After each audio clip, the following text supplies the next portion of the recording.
Ya, selanjutnya kita akan beralih ke Capres nomor urut 1, Pak Anies Baswedan yang akan bertanya ke Capres nomor urut 3, Pak Ganjar Pranowo.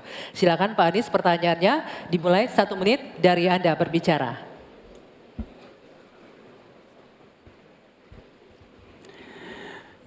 Pak Ganjar, ini pertanyaan saya terkait UKT yang mahal itu. Kampus memang seharusnya merdeka dan memerdekakan. Dan kampus merdeka itu baik, tapi bukan berarti merdeka untuk menaikkan ongkos. Bukan berarti menggunakan segala cara untuk bisa mendapatkan dana dari mahasiswanya.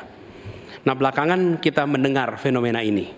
Bahkan ada yang kesulitan membayar UKT sampai harus malah dianjurkan untuk menyelesaikan lewat pinjol. Nah, bagaimana pendapat dan pandangan Pak Ganjar melihat problem pendidikan tinggi di Indonesia ini? Silakan Pak Ganjar. Ya, silakan waktunya 2 menit Pak Ganjar untuk menjawab. Terima kasih Pak Anies. Yang pertama, hentikan liberalisasi pendidikan. Hentikan hari ini.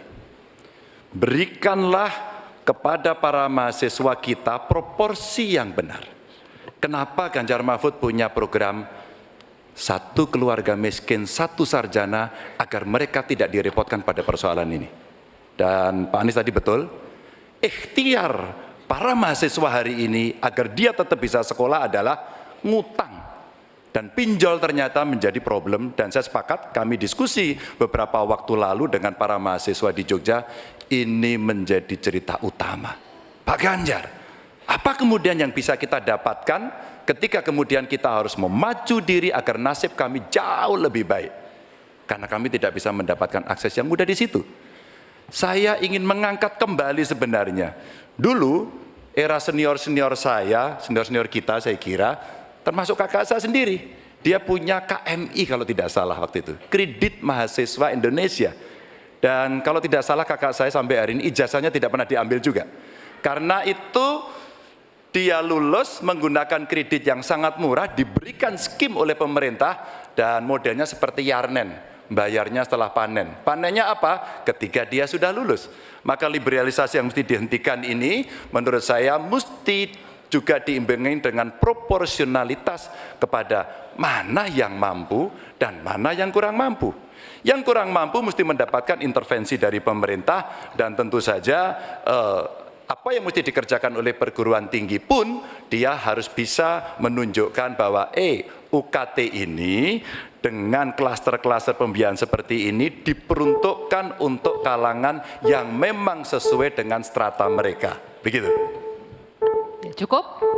Baik, saya berikan kesempatan berikutnya untuk Pak Anies menanggapi jawaban dari Capres nomor 3, 1 menit, silakan dimulai dari Anda bicara. Ya, terima kasih, bagus Pak Ganjar. Kami teruskan. Jadi kami melihat pendidikan tinggi sebagai supplier pembentukan kelas menengah Indonesia. Negara harus menempatkan pendidikan tinggi itu sebagai eskalator sosial ekonomi. Jadi kalau cara pandangnya begitu, maka biaya pendidikan tinggi ada 2 penyedianya, 1 orang tua, 1 negara. Nah, unsur negara harus lebih besar. Negara ambil alih biaya itu, bukan justru malah dibebankan ke universitas. Supaya apa? Dosen, pimpinan universitas bekerja pada pendidikannya, pengajarannya, penelitiannya, pengabdian masyarakat. Biayanya negara yang masuk. Ini sebagai investasi. Nanti negara itu dapatnya pendapatan dari mana? Ketika mereka menjadi kelas menengah, mereka bekerja, mereka memberikan pajak bagi negara, tapi bukan pendapatan ketika mereka sedang sekolah. Jadi negara menciptakan universitas sebagai eskalator sosial ekonomi. Itu kira-kira juga dilakukan. Baik, kami berikan kesempatan terakhir untuk Capres nomor 3 memberikan tanggapan dari respon Pak Anies. Silakan Pak Ganjar, 1 menit dari Anda berbicara. Kalau kita ingin membangun dan basisnya adalah sumber daya manusia, saya kira tidak boleh diingkari bahwa betul pendidikan adalah investasi. Jangan dihitung-hitung sebagai sebuah kos.